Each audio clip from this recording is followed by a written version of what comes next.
Okay, I'm doing something a little bit different today. Instead of just like a Darktable tutorial and all that, I kind of want to add some different content, so here we are. I have a whole collection of vintage, I guess now you could say, digital cameras, just from dumpster diving and years of never throwing anything away. And I kind of want to talk about using them in the modern world, contemporary world. Modern, it's a particular time period in art, I mean contemporary. And I'm going to start with the Panasonic Lumix LX3. This was a so-called bridge camera from 2008. I don't remember where or how much I paid for this. It wasn't much, and it wasn't that long ago. I have not had this since it was new. It is a pocketable, kind of semi-pocketable bridge camera from that era. And then they say bridge camera, they mean something that's a little bit more capable than, like a PowerShot ELPH or something like that, but also not interchangeable lens camera. These typically had like a 1 and 1/7 inch sensor in them. The Canon G series, the G10, G12, that line is in the same kind of camera. The Nikon Coolpix P series, like the P7000 and stuff, are also kind of this nature. But a bunch of manufacturers made it. This was kind of an odd duck in that it was one of the first ones, I think, with a pretty fast lens on it. This had an f2 lens on it, which was the appealing thing at the time, and actually holds up pretty well today. We can put it in camera mode and power it on here. So you get the lens that pops out, just like in the old days, guys. Look at that, actual optical lenses. You get a no optical viewfinder, but you do get an pretty okay LCD screen for the time. This has not really monitor off, there we go, aged very well. This screen is very hard to see outside, I will say that now. You get some manual controls up here. That was the main appeal of these over the smaller digicams of the time, was that you could put it into full manual, have control over aperture, ISO, and shutter speed. Like with most of my shooting these days, I usually leave it in aperture priority. That's kind of where I shoot most of the time. But you could have full control over this. It used an SD. I'm gonna cut that off. SDHC card, just a 4 gig that I had laying around. And it's got its own proprietary battery here. And I actually, this guy came with a couple of them. I actually have the box and everything for this. I'll set this kind of aside. This was a typical, unboxing experience in 2008, maybe. But this is what she came with. I don't remember where exactly I got this, if it was a thrift store, I find that unlikely, or online or Facebook, but Marketplace, where I get most of my crap. You get a CD of stuff that was as useless then as it is now. The manuals. Yeah, that's quite the book that I'm sure no one read for this camera. Plastic gubbins and packaging that I've already taken off. AV out, so you usually had some sort of proprietary AV out on these to, RCA, that's not component, composite in, and looks to be a USB cable for directly connecting it. And mine actually came with 2 batteries, which is very handy because these are not standard batteries. I don't think you can really get these anymore. So when these batteries kill over, this camera is pretty much done. You might be able to find, I think for the Nikons and the Canons, you can probably find replacement batteries fairly easy online, just because they were such a big brand and sold better. But these Lumixes are probably a bit harder to find. I haven't really tried. Back then they were still big with the marketing gubbins all over the box here. Intelligent Auto, that's kind of reminiscent of AI marketing these days. So, certified, there's a marker of the time, worked with iPhoto, not Photos, iPhoto, certified for Windows Vista. Yeah, that was a thing at that time. So anyway, I kind of use this as my walking around camera. have been for a little while now just to try it out. We can look at some of the shots here. I'm going to later bring them into the computer and try to edit them and show them in a little bit better light. But, you know, the screen's not terribly awful for what it is. The date and time might be wrong on this because I can't remember if I'd set it correctly. Anyway, so you could, you know, play your camera stuff back. Hope you have to take the lens cap off. That's the really annoying thing about this, because if you leave the lens cap on, it just complains at you, instead of actually having having some kind of like shutter lens or something like shutter lens cap. They used to have, some of them had like a little iris that opened up there. You did have a selection mode. I've left it on 3x2 just because that's kind of was the standard digital camera format at the time. But you also had 4x3 and 16x9. It only got 10 megapixels in 4x3 or 3x2, I think. Otherwise, it was 9.5. You can adjust. The thing I don't like the most about it is that you have to come here and use this little stick to adjust the exposure compensation up and down, or move back and forth and adjust the f-stop. You can kind of see that. Maybe if I can get this to focus. There you go, yeah. So you kind of have to move this around to change those settings, which is a little teensy bit annoying. Other than that, I do like how it handles compared to a modern smartphone. You know, you've got actual buttons, you've got actual grip you can hold with your hand. You've got a real optical zoom instead of a digital zoom. The resolution is limited to 10 megapixels, which ironically is probably better suited for the time today than it was then. Nobody prints anymore, and 10 megapixels is plenty for Instagram and the web as it is. So it's actually probably even better today than it was then for that. High ISO noise, you do not want to go over ISO 800, these old cameras. Really, that's probably an absolute ceiling. 16 to 32, it can technically go to 3200, but you do not want to see it. We do have some different modes here. For the focusing motor, you can do AF or autofocus macro or manual focus. I usually leave it in autofocus. Autofocus macro is for like 0.5 meters or half a meter or closer to the lens, and it you know, just slows it down a good bit. So, you know, I cut that off unless I'm doing a macro thing. It does have a built-in flash, which is if you want that party picture, kind of mid-thousands party picture look, it'll do it. And a hot shoe for a more serious flash. I don't have any flash triggers to fit one of these Panasonics, so I haven't tried anything with that. I do have ones over with Canons and Nikons, but anyway, that's kind of the ins and outs of using the camera. You do have, you got a little hole here or something that you can put a lanyard in and tie this lens cap. I do feel like this lens cap is going to disappear one day. That kind of sucks, but it is a nice lens cap. It's got a nice springy action there. It does have optical image stabilization, as it is, you know, emblazoned in red on the camera body here. So you do have a little bit of leeway in terms of low light shots and getting decent photos and getting sharp photos out of it. But that's kind of all I can really say about using the camera.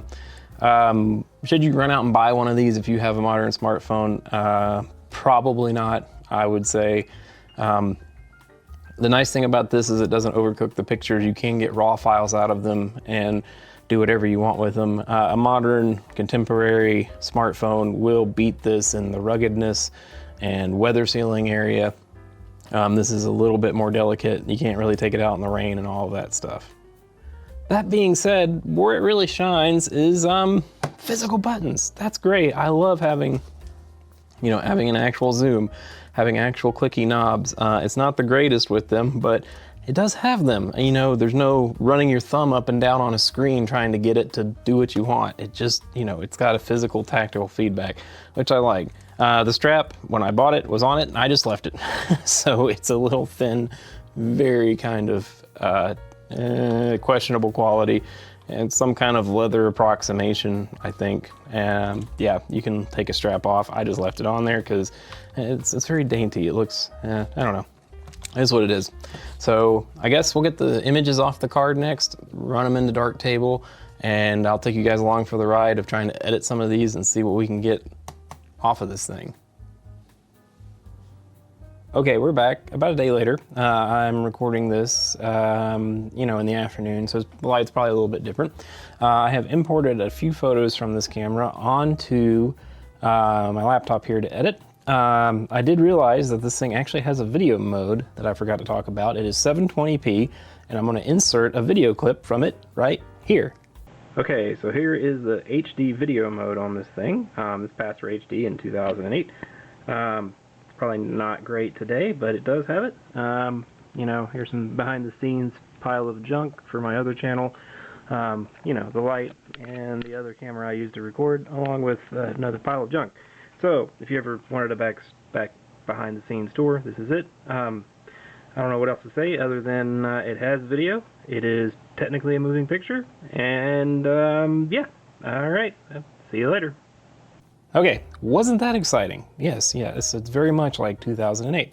So, we're gonna look at these raw files and see what all we can do with them here in Darktable. These aren't photos designed to like knock your socks off or anything like that, so they're probably very mediocre, but they're just kind of what I see when I walk around and I carry this camera with me.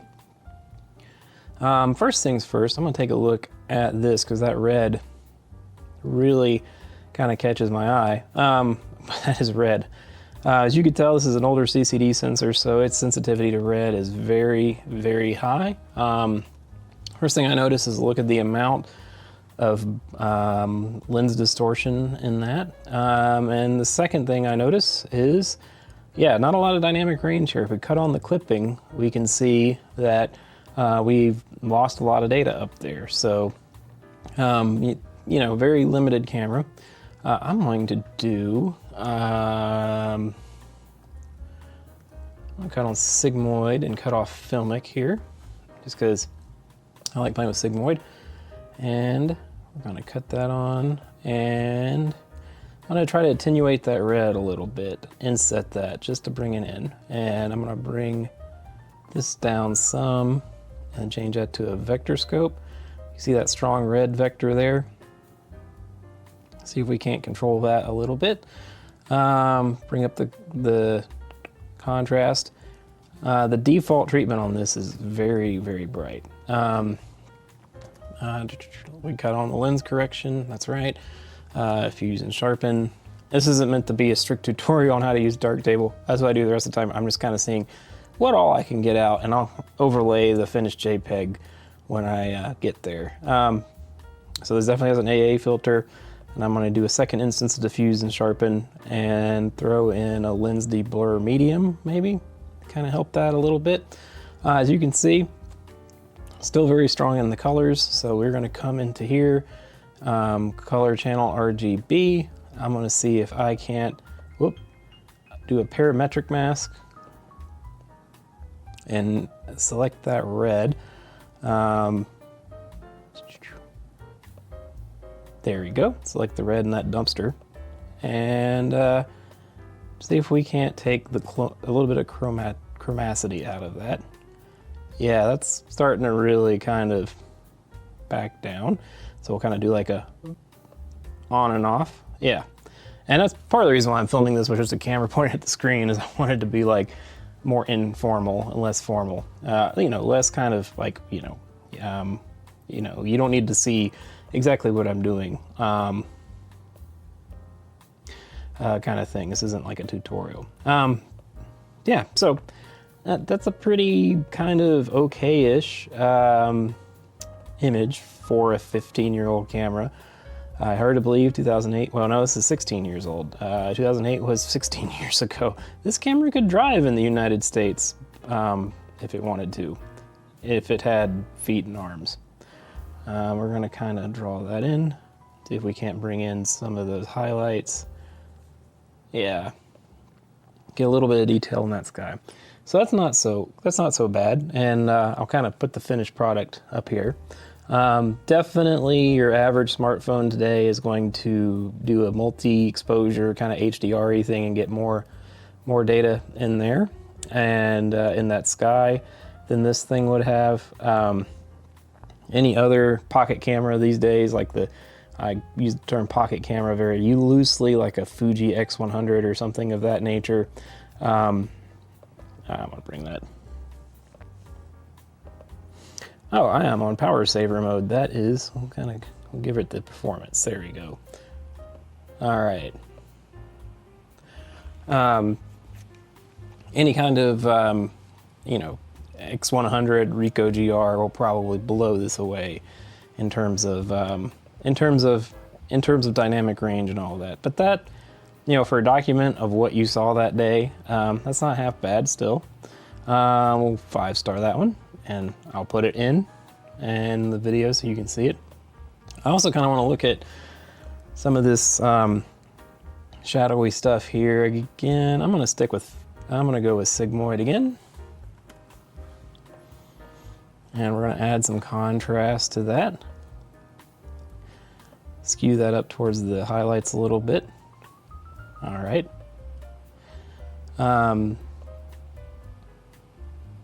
And yeah, lens correction as usual.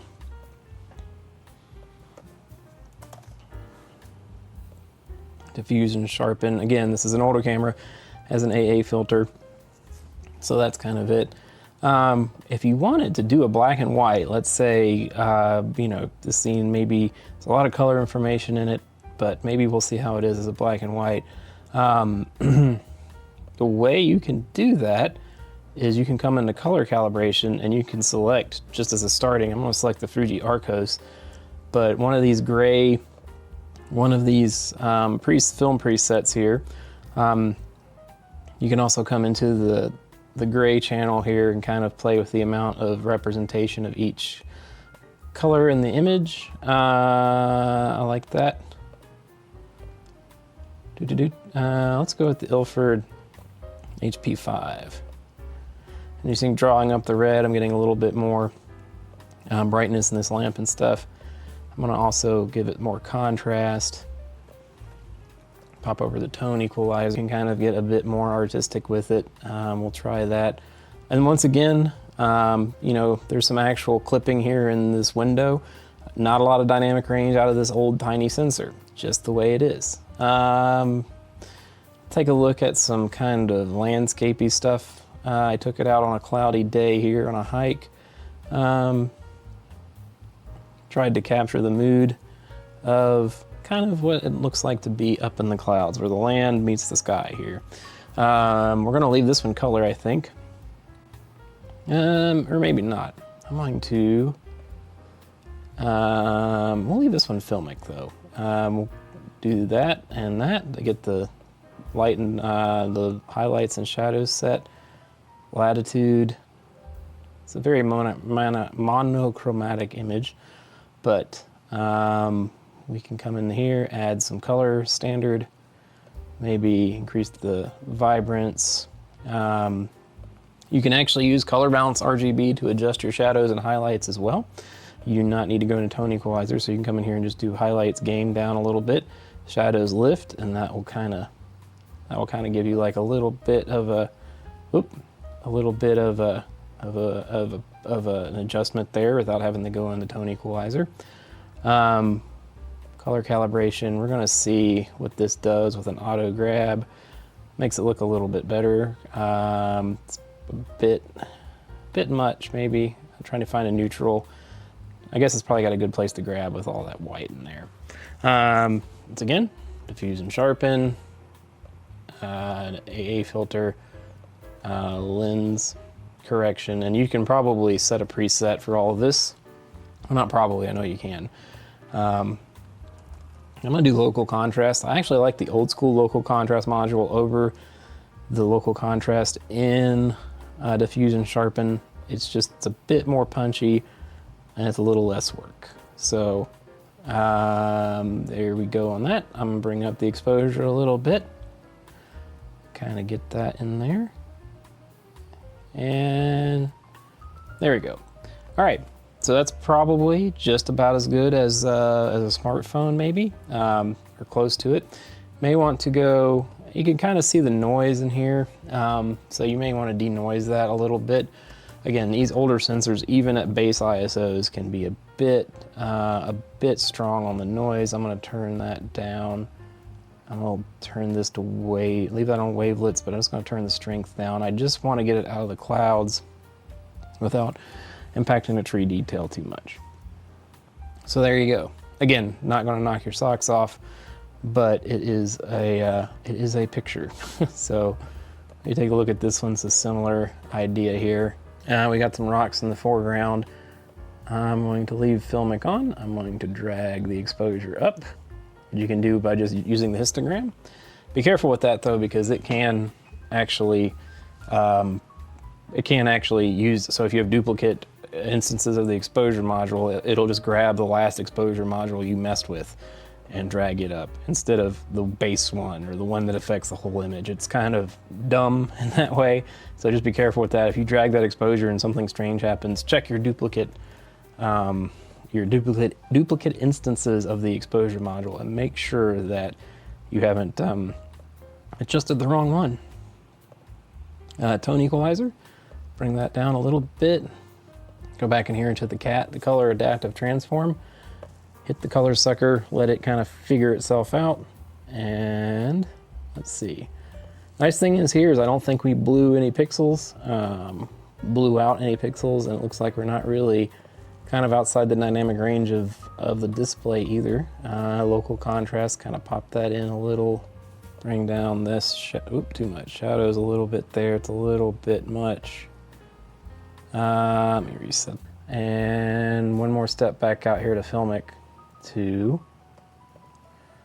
bring the darks in a little bit, bring in the black levels up so that it's a little bit crunchier.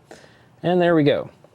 And we can bring some of the color out of that highlight. And there we go. We've got a decent little shot there, just from a quick edit. Again, I'm going to superimpose these in post, but you know, not too bad for a 15-year-old, you know, $20 camera. These aren't my best artworks ever. They're just kind of stuff I see when I take a walk. Sometimes the gym's closed. Anyway, let me know what you think of this kind of format. Let me know what you think of kind of looking back at old cameras and modern software and that you maybe could get out of them. Anything like that. I really enjoy this kind of stuff. I really enjoy kind of looking at historical, you know, cameras. The 2010s and the 2000s were kind of like a fast-moving time for camera technology up until about 2015. And, you know, it was just happening left and right, real fast. And you ended up with, you know, every 18 months, it seemed like the cameras were a lot better. So as opposed to now, you know, you can shoot with a 10-year-old DSLR and get fantastic, fantastic results still. So do I ultimately recommend one of these? They're cheap. I like the handling of it better over a smartphone. The image quality is definitely mid 2000s. I would say if you find one for cheap, don't overpay. If this, I don't know, I don't keep track of the camera market too much, but if these have become trendy with the zoomers these days and they are super expensive on the eBay, I would not buy it. But if you find one in a junk shop for like 15 or 20 bucks in pretty good nick, I would grab one just to have to play with. The 24 to 120 zoom on it is pretty similar to what you would get on like a standard full frame DSLR kind of lens. If you got like maybe like a kit lens or like the 24 to 120, both Nikon and Canon make those, and Fuji and stuff make like an equivalent. It's actually fairly useful. Low light, it's not that great, but as like something you can shove in your pocket when you take a walk, it's pretty good. And again, you know, it's disconnected. The nice thing about this and what I like about these kind of cameras is that it's not constantly binging and bonging at me, texting, where you at, work bothering you. It's just a camera. It's much like an iPod. That's why I like iPods too. I like the notion that I am the one that presses pause. You know, I'm not going to get a text that's going to stop something. So again, thanks for watching. Let me know if you like this, and I will see you in the next one.